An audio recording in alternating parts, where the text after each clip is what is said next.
नमस्कार, खबरों की खबर में आपका स्वागत है। मैं हूं संकेत उपाध्याय। शायद आपको दिल्ली के कंजावला की उस दुर्घटना की तस्वीरें अब भी याद हों, जिसमें स्कूटी पर जा रही 20 साल की एक लड़की अंजलि सिंह को आधी रात के वक्त एक कार ने टक्कर मारी और फिर कार सवार उस लड़की को अपनी कार के नीचे घसीटते हुए 10 से 12 किलोमीटर तक ले गए। ये वो तस्वीरें हैं आपकी स्क्रीन पर। 1 जनवरी 2023 दिल्ली। इस दौरान लड़की की मौत हो गई और युवक उसकी लाश को फेंक कर भाग गए। यानी कि अगर रुक जाते, घसीटते नहीं, तो उसकी जान बच जाती। उस घटना के आरोपी बाद में पकड़े गए, लेकिन उस घटना के बाद यह सवाल उठा कि कैसे इतने लंबे रास्ते में पुलिस की नजर से वो कार बची रही और कोई कैसे इतनी बेदर्दी से किसी को कार से घसीटते हुए ले जा सकता है। वो घटना तो दिल्ली के एक दूर दराज इलाके की थी। आप ये कह सकते हैं ना कि सुनसान इलाका था, ये था, वो था, दूर दराज इलाका हो गया, भले ही राजधानी दिल्ली हो। चलिए, एक तर्क ये दिया जाता है, पुलिस से जब सवाल पूछे गए, लोगों से जब सवाल पूछे गए। लेकिन वैसी ही एक घटना अगर दिल्ली के बीचों बीच लुटियंस बंगलो जोन जो इलाका है, जहां पर मंत्री, बड़े बड़ी एम्बेसी, एक से बढ़कर एक दफ्तर, सारे सरकारी दफ्तर, संसद, सब कुछ जिस इलाके में हो, अगर हम आपको यह बताएं कि ऐसी ही घटना वहां हो गई तो? अब आप देखिए ये वीडियो। ये दिल्ली के व्यस्त कस्तूरबा गांधी मार्ग की तस्वीरें। एक एसयूवी भागती जा रही है और एक युवक उसकी छत पर अधमरा पड़ा हुआ है। इसी तरह यह एसयूवी कई किलोमीटर तक भागती रही और अंत में कार सवार अपनी गाड़ी की छत पर गिरे युवक को फेंक कर भाग गए। दरअसल इस एसयूवी ने 29 से 30 अप्रैल की रात 12:55 पर कस्तूरबा गांधी मार्ग और टोल्स्टॉय मार्ग के इंटरसेक्शन पर एक बाइक को टक्कर मारी, जिसमें 2 भाई बैठे थे। टक्कर इतनी तेज थी कि 20 साल का मुकुल उछलकर गिर गया और बुरी तरीके से घायल हो गया, और उसका भाई 30 साल का दीपांशु टक्कर से उछलकर इसी एसयूवी की छत पर जा गिरा। इसी से आप अंदाजा लगा सकते हैं कि एसयूवी की रफ्तार क्या रही होगी। और केंद्रीय दिल्ली में ये जो गोल चक्कर होते हैं, ये बड़े बड़े होते हैं, तो रात का अंधेरा समझ करके लोगों ने सोचा होगा कि दौड़ा ले जाएं, निकाल ले जाएं तेजी से घुमा करके, कौन देख रहा है।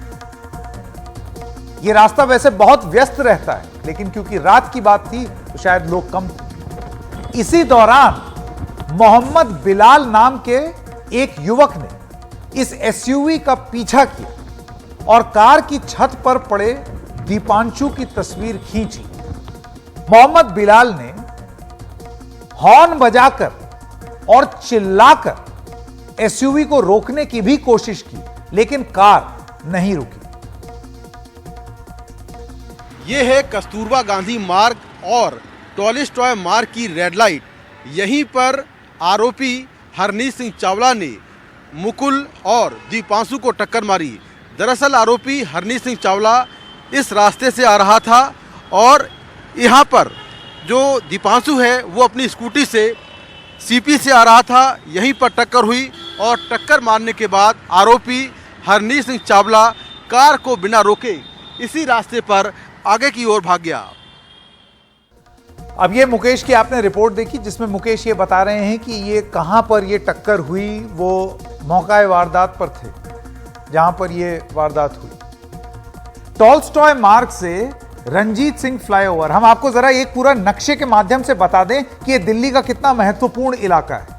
तो ये 29 से 30 अप्रैल की रात है जहां पर हिट एंड रन हुआ है, और मैं आपको पूरा पर्सपेक्टिव दूंगा क्योंकि हम एक भूमिका बांध रहे हैं और यहां पर हम कुछ सवाल भी पूछेंगे। लेकिन वो पहले आप ये जान लीजिए कि हुआ क्या है और कहां है। क्या हुआ ये तो आप जान गए। 29 से 30 अप्रैल की रात में ये एसयूवी टोल्स्टॉय मार्ग से रंजीत सिंह फ्लाईओवर पहुंची। यहां पर हादसा हुआ इस जगह पर। यह कस्तूरबा गांधी मार्ग और टोल्स्टॉय मार्ग का इंटरसेक्शन है। यहां पर टक्कर हुई, गाड़ी भागती चली गई आगे। मॉडर्न स्कूल और वो सब पार करते हुए, ये वो वाली सड़क है दिल्ली की, यहां से वो रंजीत सिंह फ्लाईओवर गई, आगे जा करके फिर वो तुर्कमान गेट होते हुए कई किलोमीटर तक दौड़ती रही। ये देखिए रंजीत सिंह फ्लाईओवर पास किया और उसके बाद वो चलते चलते चलते, आप सोचिए सेंट्रल दिल्ली से होते हुए लगभग पुरानी दिल्ली, तुर्कमान गेट, और यहां से फिर दिल्ली गेट, और यहां से उसने टर्न लिया और दीपांशु के शरीर को गाड़ी से गिरा दिया और ये लोग भाग गए। यानी कि इतना डिस्टेंस कवर किया। लेकिन मैं आपको एक बात बता दूं, जरा आप ये देखिए आपके स्क्रीन पर, ये जगह कहां है जहां टक्कर हुई है? भारत की संसद से। अब इससे ज्यादा सिक्योर एरिया कौन सा हो सकता है? दिल्ली छोड़ दीजिए, पूरे देश में 2.5 किलोमीटर दूर है भारत की संसद यहां से, जहां ये एक्सीडेंट हुआ है। महज 500 मीटर दूर है ये कनॉट प्लेस से, जो कि इस देश की सबसे बड़ी मार्केट है, सबसे प्रसिद्ध और बड़ी मार्केट है। वहां पर यह हादसा हुआ है और ये गाड़ी छत पर दीपांशु को लिए रुकने के बजाय चलती गई चलती गई चलती गई। और किसी भी पुलिस ने, ये वो इलाका है जहां पर हर थोड़ी थोड़ी दूर पर कैमरे लगे रहते हैं, यहां हर थोड़ी थोड़ी दूर में पुलिस की पीसीआर वैन रहती है। और यही हमारा सवाल है कि इतने हाई सिक्योरिटी जोन में, इतने सारे लोगों के बीच में, इतने सीसीटीवी कैमरा से लैस नई दिल्ली के इस बड़े वीआईपी क्षेत्र में, एक ऐसी जगह जहां पर हर थोड़ी थोड़ी दूर में पीसीआर वैन खड़ी रहती है, यह गाड़ी चलती कैसे रही और यह पकड़ में क्यों नहीं आई? आरोपी हरनीत सिंह चावला केजी मार्ग से यहां दिल्ली गेट पर पहुंचा। यहां से वहां तक की दूरी करीब 3 किलोमीटर है। तो रात के वक्त उसने 3 किलोमीटर का सफ़र तय किया, यहां पर गाड़ी रोकी और दीपांशु को गाड़ी से फेंकने के बाद यहां से भाग गया। उसके बाद दीपांशु को दिल्ली पुलिस ने अस्पताल पहुंचाया, जहां उसकी मौत हो गई। सबसे अहम बात यह है कि अगर आरोपी गाड़ी बीच में रोक देता तो शायद दीपांशु की जान बच सकती थी, लेकिन वीवीआईपी इलाके से होते हुए आरोपी 3 किलोमीटर का सफ़र तय करके यहां तक पहुंचा और दीपांशु को फेंकने के बाद यहां से भाग गया। दिल्ली पुलिस ने इस घटना में हत्या का केस दर्ज कर दिया है और एसयूवी चला रहे हरनीत सिंह को गिरफ्तार कर लिया है। लेकिन क्या इतने से आपकी जिम्मेदारी पूरी हो जाती है? आज सवाल दिल्ली की पुलिस से पूछा जाए। कंझावला में आप ये बहाना कर सकते थे कि वो दूर दराज का इलाका है, वहां पर भी सवाल पूछे जा रहे थे कि 11 पुलिस स्टेशन बीच में पड़ते हैं और उनमें से किसी ने भी इसको नहीं देखा। ये तो सेंट्रल दिल्ली है, यहां कौन जिम्मेदार है? 2.5 किलोमीटर दूर है आप संसद भवन से, यहां पर भी अगर यही होगा तो फिर दिल्ली पुलिस कर क्या रही है? किस किस्म की सुरक्षा है भाई दिल्ली में? आरोपी एसयूवी को भी जब्त कर लिया है, जो ये एसयूवी थी जिससे वो भाग रहा था वो जब्त कर लिया गया। उधर घटना में जान गंवाने वाला दीपांशु गाजियाबाद का रहने वाला है, उसकी ज्वेलरी की दुकान है और अपने किसी काम से वो दिल्ली आया था। दीपांशु अपने माता पिता का इकलौता बेटा था, उसके परिवार का रो रो कर बुरा हाल हो गया। दीपांशु की बहन कह रही है कि एसयूवी सवार को सब पता था, अगर वो समय पर गाड़ी रोक देता तो उसके भाई की जान बच जाती। जब वो 2 लड़के जो उन्हें रास्ते में उस गाड़ी वालों को फॉलो कर रहे थे, जब वो उसके पीछे गए, उन्होंने आवाज लगाई, रोका, तो उस गाड़ी वाले ने स्पीड और ज्यादा ओवर कर दी और वो कंटिन्यू जानबूझ के उसको लेके गया। जब वो गाड़ी की छत पे गिरा तो वो ठीक था, ऐसा नहीं है कि वो उसकी सांसें चल रही थी, लेकिन जब उसने उसे 4 किलोमीटर बाद गिराया, नीचे फेंका, तब उसके सर पे चोट लगी और तब उसकी डेथ हुई है। तो ये जाना माना ही है, सब कुछ जानबूझ के ही किया गया है। और वो जो लड़का गाड़ी चला रहा था उसे सब पता था, वो साइड मिरर से सब देख रहा था। जो लड़के उसको फॉलो कर रहे थे उन्होंने स्कूटी की हॉर्न बजाए, आवाज लगाई, पब्लिक ने वीडियो बनाई, बहुत रोका, लेकिन वो लड़का बिल्कुल भी नहीं रुका। मेरी मांग यही है कि मेरे भाई के साथ जो हुआ वो किसी के साथ ना हो, अपने रूल्स रेगुलेशंस फॉलो किए जाए और ऐसे लोगों को इतनी कड़ी सजा मिलनी चाहिए ना कि लोग कांपे उस चीज से कि ऐसा कभी कोई करने के बारे में सोचे भी ना। इतनी कड़ी सजा मिलनी चाहिए उस बंदे को, बहुत ही ज्यादा। वहां पर घटना में घायल दीपांशु के बुआ का लड़का मुकुल गंभीर तौर पर घायल है और दिल्ली के राम मनोहर लोहिया अस्पताल में उसका इलाज चल रहा है। और अब सवाल यही है कि हिट एंड रन की ऐसी घटनाएं आखिर कैसे रोकी जाएं? इनके लिए किसे जिम्मेदार ठहराया जाए? समाज के उस वर्ग को जो गाड़ी में बैठने के बाद सड़क पर जा रहे अन्य लोगों को लेकर के एकदम बेपरवाह हो जाता है। उसको लगता है कि कीड़े मकोड़े हैं, हटाओ, मेरे पास तो एसयूवी है, 20-20 लाख रुपए खर्च करके मैंने एक एसयूवी खरीद ली है, अभी तो सड़क मेरी है, मैं जैसे मर्जी घुमाऊं और चलाऊं। उसे दूसरे की जान से क्या लेना देना? अपने तो महफूज है ना बड़ी सी गाड़ी। या हमारी व्यवस्था को, जो इस तरह के लोगों में कानून का डर ही नहीं बैठा पाई। नतीजा यह है कि कानून हाथ में लेने में किसी को डर नहीं लगता। दीपांशु की मां को सुनिए, उनका दर्द देखकर कलेजा मुंह में आ जाएगा। मां का तो आरोप है कि पुलिस घटना का वीडियो बनाने वालों पर वीडियो डिलीट करने का दबाव बना रही है। हमें हमारा बच्चा यहाँ से गया था दिन में, ठीक है, और उसके बाद में वो वहां चला गया। वहां जाने के बाद में इनका एक्सीडेंट हुआ। एक्सीडेंट के बाद मेरी ननद का बेटा था, वो तो एक साइड गिर गया, ये उसकी छत पे गिर गया। ये उसको 4 किलोमीटर तक खींच के ले गया, ना उतारा ना उसको हॉस्पिटल ले गया, और ले जाके बुरी तरह से फेंक दिया आगे 4 किलोमीटर ले जाके, जिसकी वजह से उसकी मौत हुई है। अगर मेरे बेटे को समय पे पहुंचाया जाता तो आज वो हमारे बीच होता, मेरी गोद में होता वो आज। किसी ने कोऑपरेट नहीं करा, किसी पुलिस ने नहीं करा, किसी ने नहीं करा। अगर वो उस समय गिरा था तभी उसको हॉस्पिटल लेके जाना था, लेके जाते तो वो बच जाता। और गाड़ी में 2 जने थे, एक को क्यों छोड़ा गया? उसे क्यों छोड़ा गया? दोनों को क्यों नहीं अरेस्ट करा गया? और बच्चों को डरा रहे हैं जिन्होंने गवाही दी है, उनसे कह रहे हैं ये फोटो ये सब डिलीट करो वीडियो। मुझे इंसाफ चाहिए। मेरे बेटे को जब ही सुकून मिलेगा जब उसे इंसाफ मिलेगा। और आइए फिर से लौटते हैं उसी महत्वपूर्ण सवाल पर। देखिए, आज हमारे पास काफी मौके थे, बहुत सारी विकल्प थे कि हम कुछ किसी और चीज के बारे में बात करते, इधर बात करते, उधर बात करते, देश दुनिया में जो राजनीति हो रही है उसके बारे में। लेकिन इसके बारे में बात करना इसलिए जरूरी है क्योंकि ये जो घटना हुई है इसके लिए जिम्मेदार कौन है? सिर्फ वो एसयूवी का चालक, या कुछ सवाल पुलिस से भी पूछे जाएं, जो निगरानी रख रहे हैं उनसे भी पूछे जाएं। पुलिस की निगाह तुरंत इस मामले पर क्यों नहीं पड़ी? हर चौराहे पर, सेंट्रल दिल्ली के आप एक बार टहल जाइए, हर लेन पे, क्योंकि सारे वीआईपी के बंगले हैं यहां पर, हर गोल चक्कर के पास इतने बड़े बड़े सीसीटीवी कि मतलब बिल्कुल ऐसा लगेगा कि जैसे आपकी गाड़ी में घुसा चला है वो सीसीटीवी, हाई डेफिनिशन। ये सीसीटीवी क्या कर रहे थे भाई? कौन देखता है इनको? आप बताइए।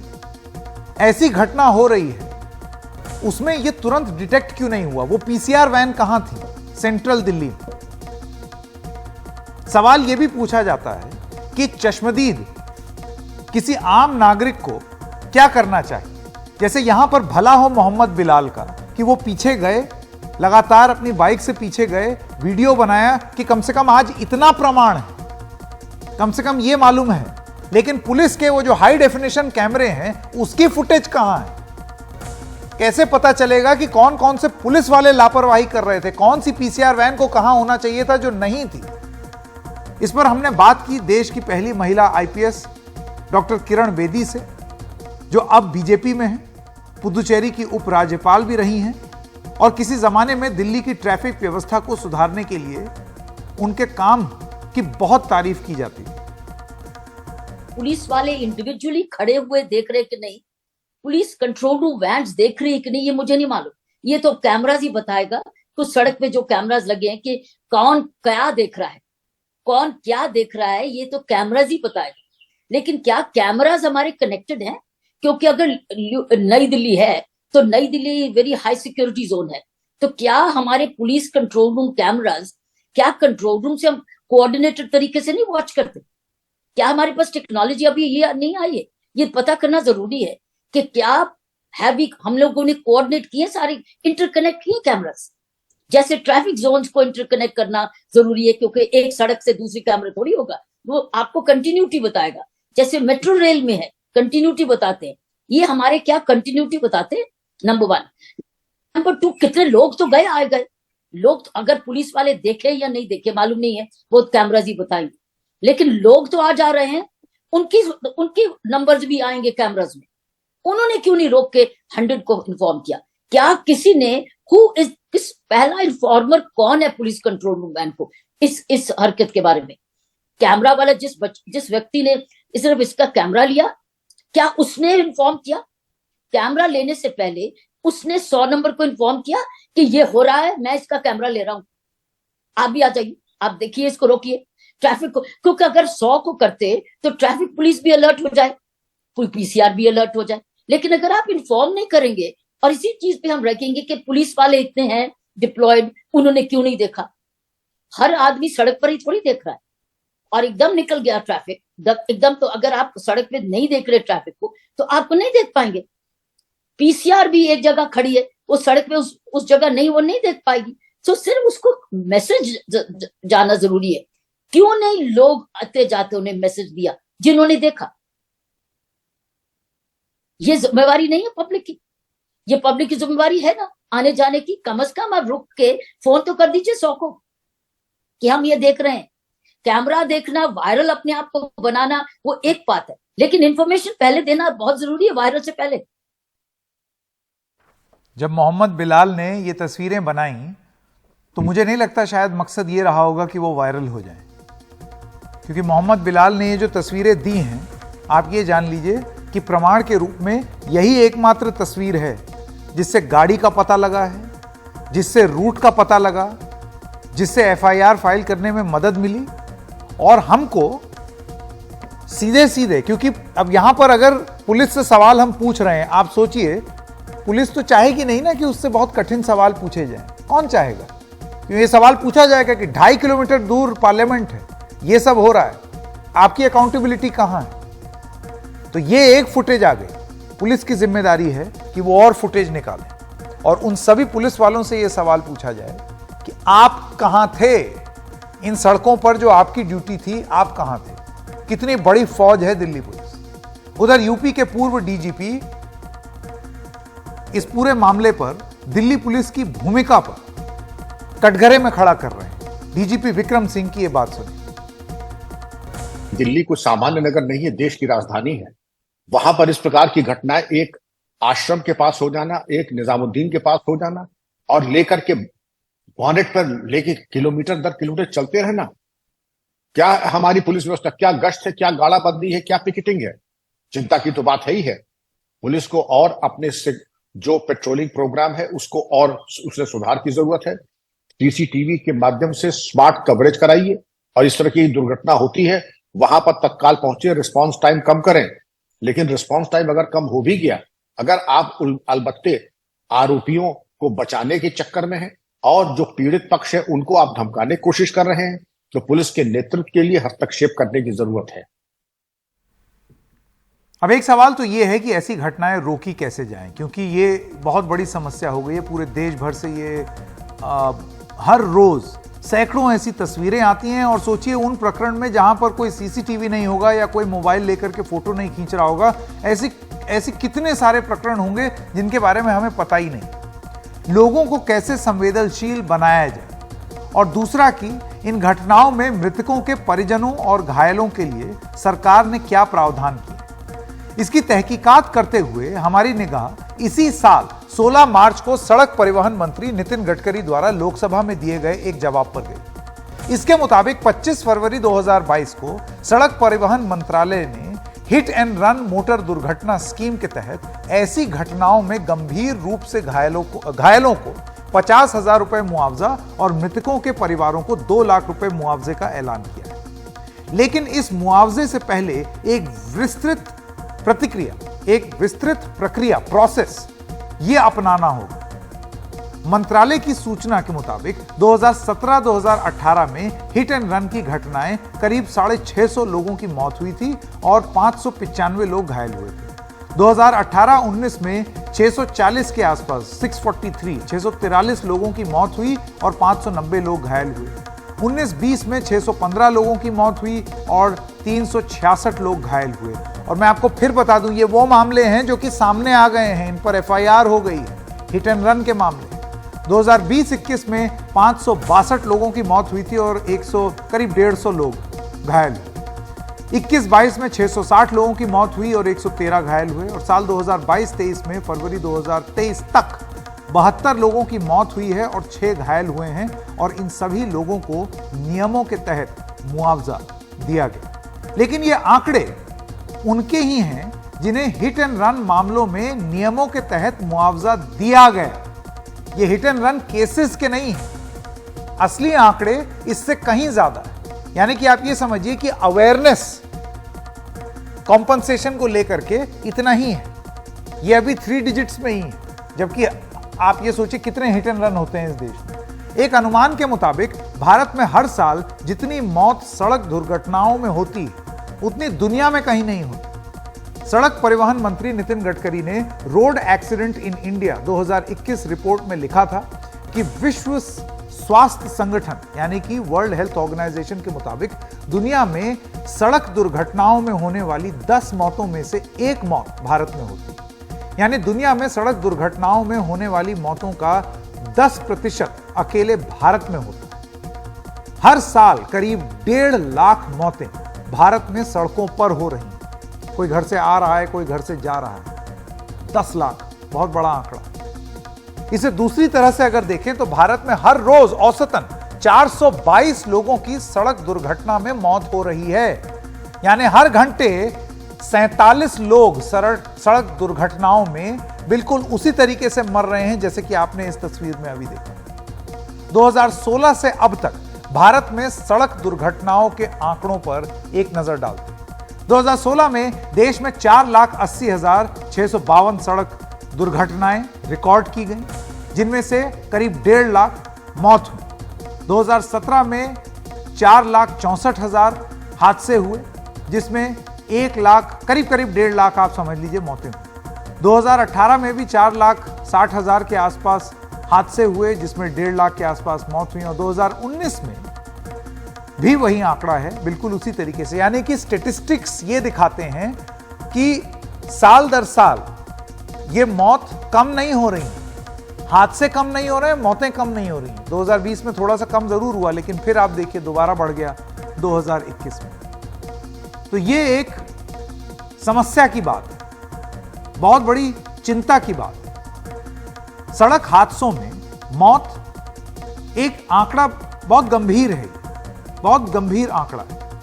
इसके हिसाब से जिन लोगों को मुआवजा मिलता है, आप सोचिए उनकी तादाद कितनी कम है, कितनी कम है। हमने पहले जो आपको वो दिखाया था कि 400, 500, 600, 700 इतने ही लोगों को मुआवजा मिल रहा है। हादसे कितने हो रहे हैं और मौतें कितनी हो रही हैं, ये जरा देखिए।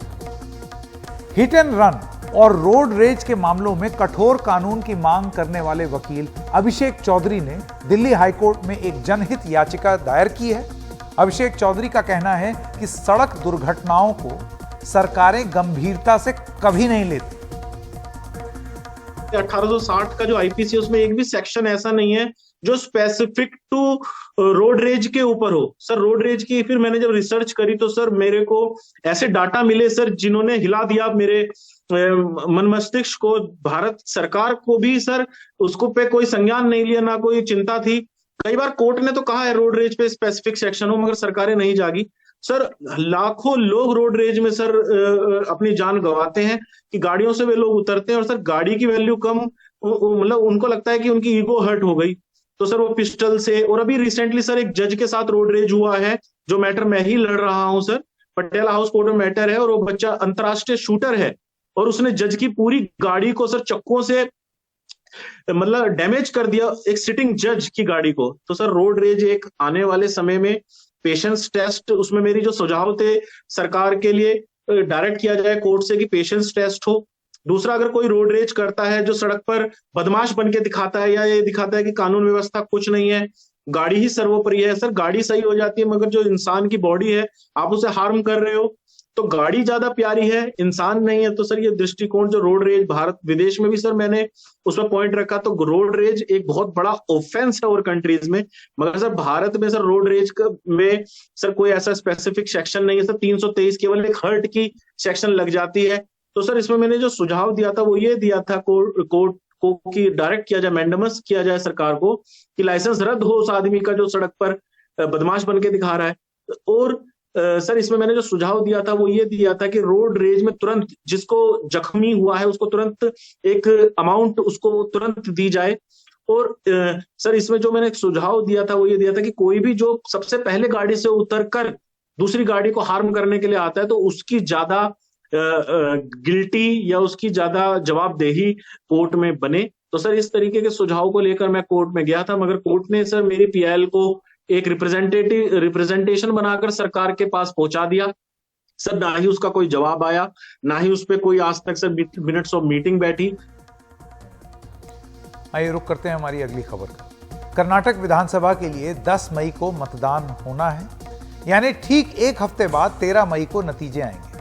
राज्य के चुनाव प्रचार में अलग अलग दल अभी भ्रष्टाचार, भाई भतीजावाद और महंगाई जैसे मुद्दे उछाल रहे थे कि चुनाव से ठीक पहले एक नया मुद्दा चुनाव में आकर के खड़ा हो गया। दरअसल कर्नाटक कांग्रेस ने मंगलवार को जो अपना घोषणा पत्र जारी किया उसमें बजरंग दल की तुलना प्रतिबंधित कट्टरपंथी मुस्लिम संगठन पॉपुलर फ्रंट ऑफ इंडिया यानी कि पीएफआई से कर दी और यह कहा कि सत्ता में आने के बाद बजरंग दल पर पीएफआई की तरह पाबंदी लगा दी जाएगी, यानी कि बजरंग दल को बैन कर दिया जाएगा। और इसके बाद इस मुद्दे पर कांग्रेस और बीजेपी में जुबानी जंग शुरू हो गई है। बीजेपी की ओर से खुद चुनाव प्रचार में जुटे प्रधानमंत्री नरेंद्र मोदी ने यह मुद्दा उठा दिया।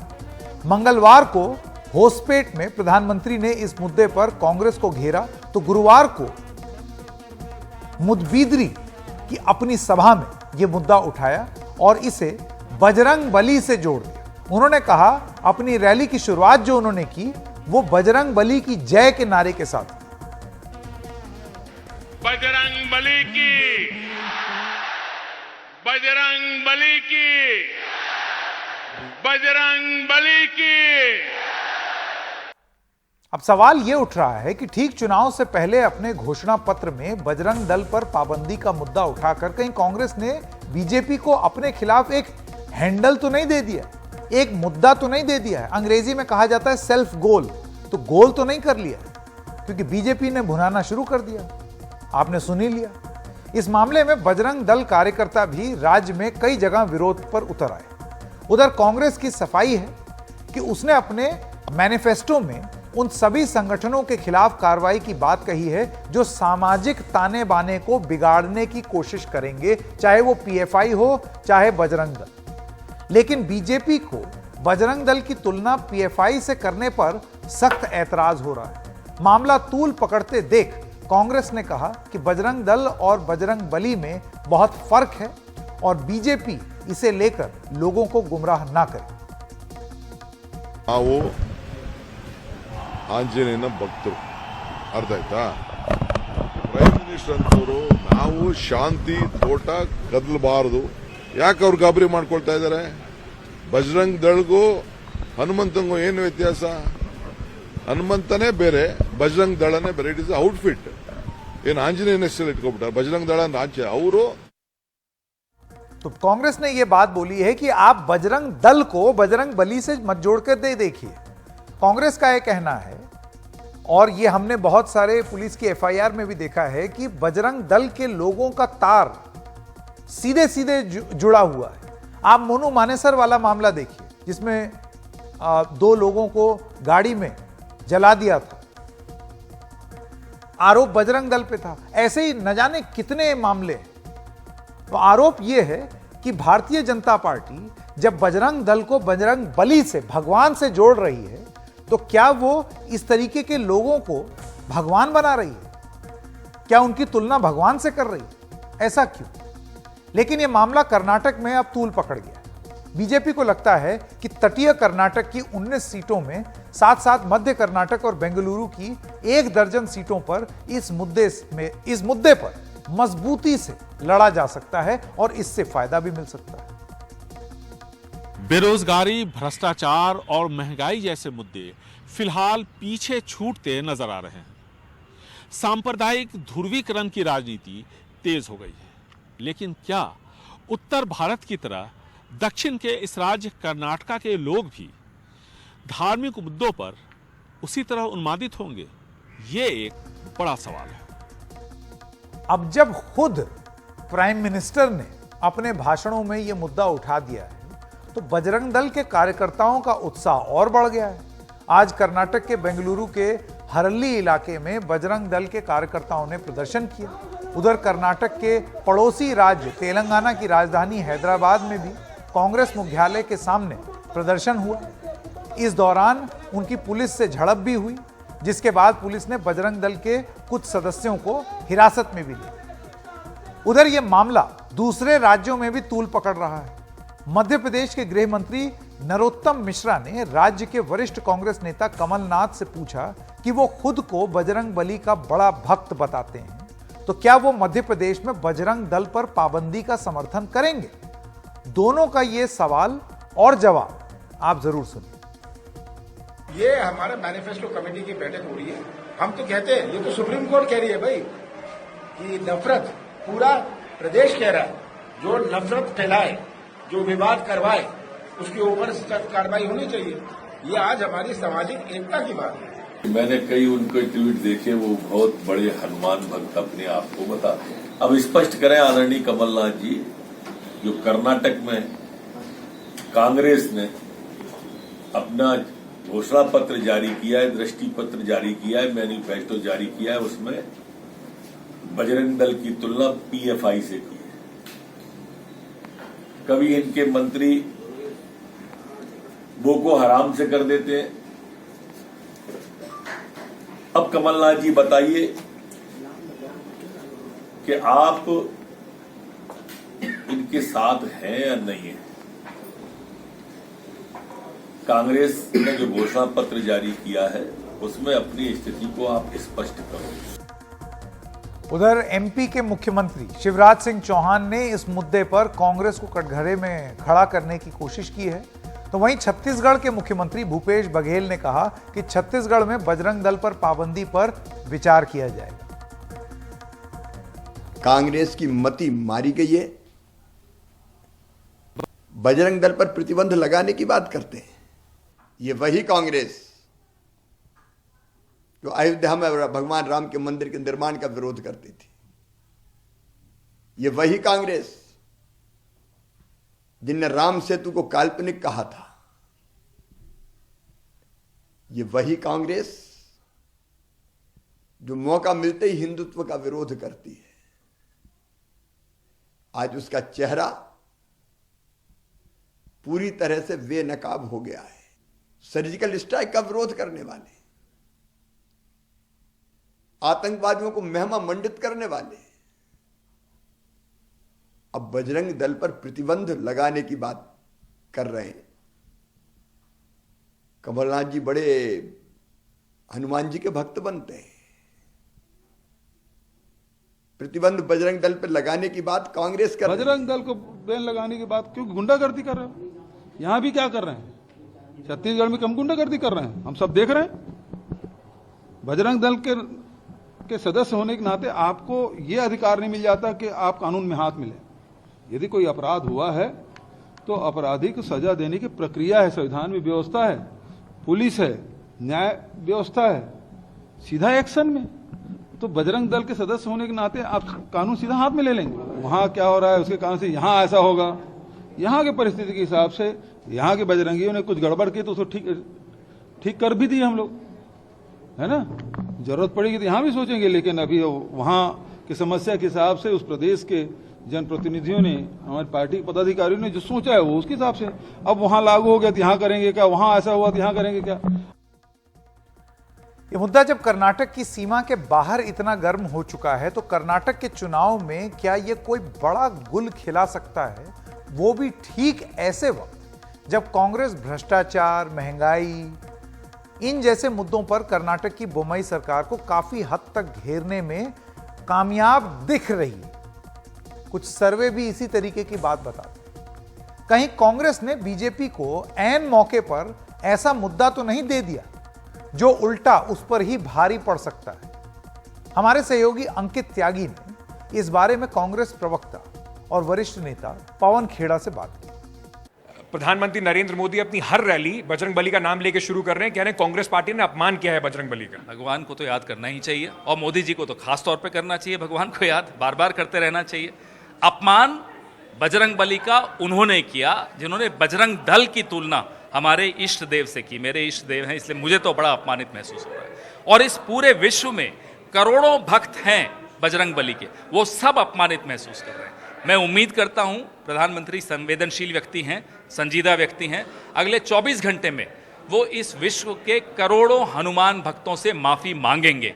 और आइए सुनते हैं कि अलका लांबा जो कांग्रेस की प्रवक्ता हैं, उनका इस पर क्या कहना है।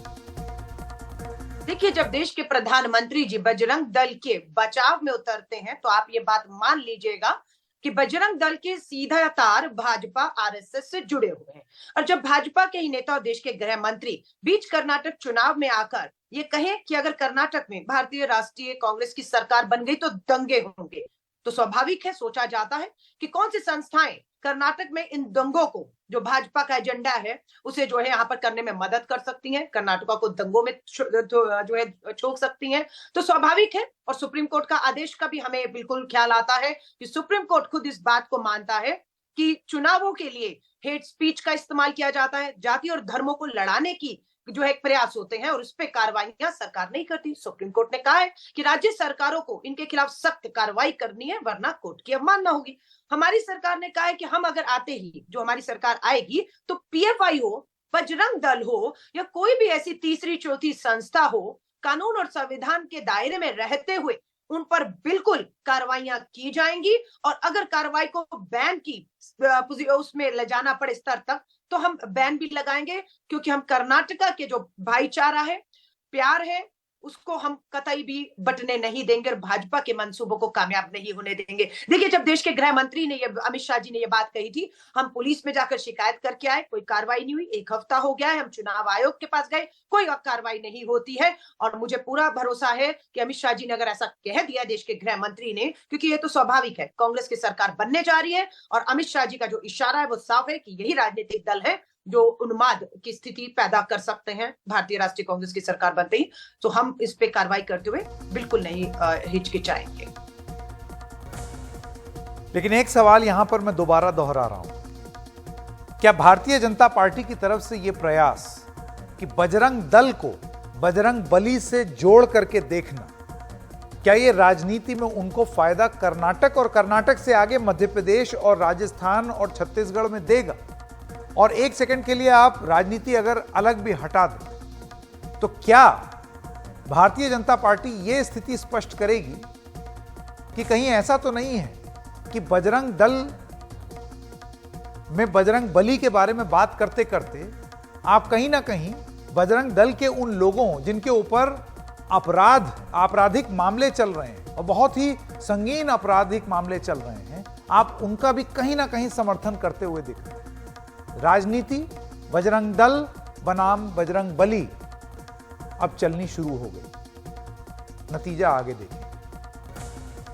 आइए अब चलते हैं रूस की राजधानी मॉस्को, जहां के सबसे सुरक्षित इलाके पर बीती रात 2 ड्रोन से हमले की साजिश नाकाम कर दी गई, ऐसा रूस का कहना है। पिछले साल 24 फरवरी को यूक्रेन पर रूस के हमले के बाद रूस के बीचों बीच ऐसा ड्रोन हमला पहली बार देखा गया। क्रेमलिन रूस के राष्ट्रपति व्लादिमीर पुतिन का सरकारी निवास है। आप ये समझ लीजिए कि अगर आपको भारत से इसकी तुलना करनी है तो जैसे हमारा प्रेसिडेंट हाउस है या राष्ट्रपति भवन है रायसीना रोड पर, ये वो है मॉस्को में। यहां उस देश के, रूस के राष्ट्रपति रहे, सरकारी निवास है। क्रेमलिन के मुताबिक ये व्लादिमीर पुतिन के निवास में उनकी हत्या की साजिश थी, जिसे नाकाम कर दिया। और रूस का यह कहना है ये यूक्रेन करा रहा है, यूक्रेन ने ड्रोन भेज दिए। इसके लिए 2 ड्रोन्स का इस्तेमाल किया गया, ऐसा रूस का कहना है, जिन्हें इलेक्ट्रॉनिक डिफेंस से नाकाम कर दिया गया। क्रेमलिन के मुताबिक पुतिन पूरी तरह सुरक्षित हैं और ड्रोन हमले से क्रेमलिन की इमारत को भी कोई नुकसान नहीं हुआ। रूस का कहना है कि यह यूक्रेन की ओर से तैयार की गई एक आतंकी साजिश थी और रूस के राष्ट्रपति की जान पर किया गया हमला था। एक बार फिर से इस पूरे इलाके को एनिमेशन के जरिए देख लेते हैं, जहां ये ड्रोन उड़ रहे थे और उन्हें समय रहते मार गिराया गया। ये आप देख सकते हैं सेंट बैजिल कैथीड्रल है। इससे थोड़ा सा आप आगे जाएं तो ये वो बंगला है जिसको क्रेमलिन सेनेट कहते हैं। और बिल्कुल ये जो गुंबद आप देख रहे हैं यहीं पर वो ड्रोन आया था और इसको मार गिराया। उधर यूक्रेन ने कहा है कि उसका क्रेमलिन पर इन ड्रोन हमलों से कोई लेना देना नहीं।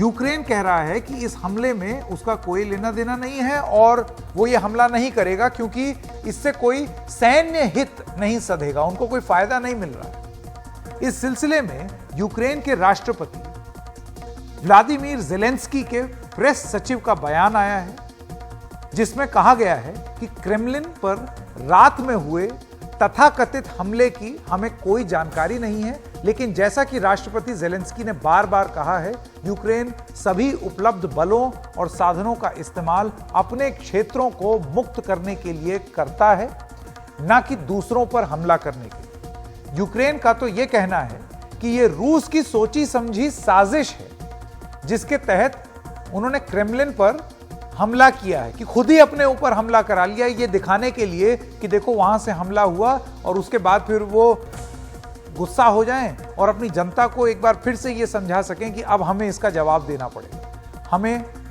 इस पर कार्रवाई करनी पड़ेगी। तो क्या माहौल तो नहीं तैयार किया जा रहा है? जैसे फरवरी 2022 में अटैक हुआ था, उसी तरीके से रूस एक ऐसी स्थिति तो नहीं उत्पन्न कर रहा है कि वापस यूक्रेन पर हमला करे। ओलेना तेगरूब हैं, पूर्व मंत्री यूक्रेन की, उनसे हमने बात की थी थोड़ी देर पहले, आइए सुनते हैं। Moscow is considering itself to be the most protected city in the world. They say that they have better air defense than Washington DC, because indeed they invested a lot in their air defense. So how come those drones would be undetected? So to me, it looks more like some internal Russian doing. Pay attention how many things are now happening inside Russia. Explosions at the railways, at the different military bases. And these, there are factions of Russian elites fighting, this we know for sure. And we also know that Russia constantly needs some provocation to have excuse to escalate the war.